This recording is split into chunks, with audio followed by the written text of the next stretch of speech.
The Equalizer. Late last night at Billy Bob's, this little dude walked in and stood beside the stage and scanned the floor. Wasn't hard to tell that he'd come down to do some dancing, and what, of course, the guy was looking for. Lots of gals come down to dance with girlfriends, if they choose, but more than not, they'll dance with guys a while. Knowing this, the little fella, when the music paused, trotted up to two and, with a smile, asked them, "Girls, would either one or both of you be willing to dance perhaps a song or two with me?" One looked at the other and remarked, "You go ahead. I'm heading for the John to take a pee." As he reached to shake her hand and tell the gal his name and ask for hers, this big old slob steps in and throws an arm around her waist and pulls her to his side and says, "You're looking good, babe. How you been?" "Get your damn hands off of me," she snarled. "I've told you, Curly. You and me are through. Now take a hike." Well, thinking he was out of line, he tapped him on the shoulder and told him very nicely, "My name's Mike." And figuring he could reason with him, cautiously went on, "There are lots of gals, I'm sure, who'll love to dance with you. In fact," he added friendly-like, "I'm sure you stand a chance for dancing with the one that's in the loo."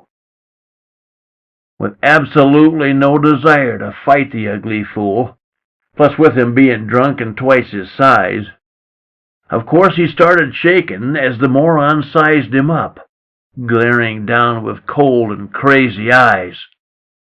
A heartbeat later, all the dancers hustled off the floor when Mr. Monster blew his flippin' top.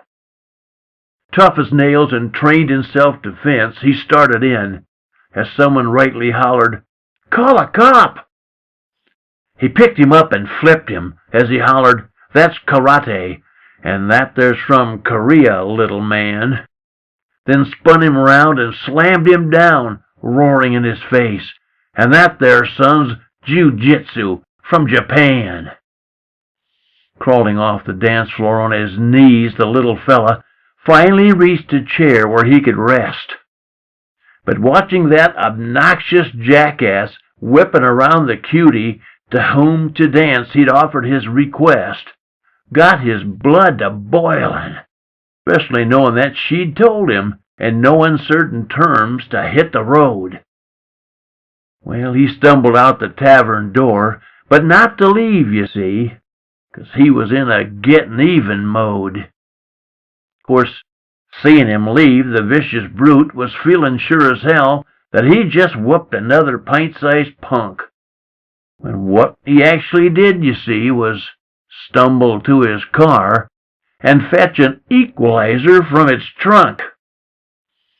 Halfway through the dance, which had been forced upon the girl, you couldn't hear the music for the cheers, when the little feller laid him out, then hollered down at him, "That there, son's a tire iron from Sears."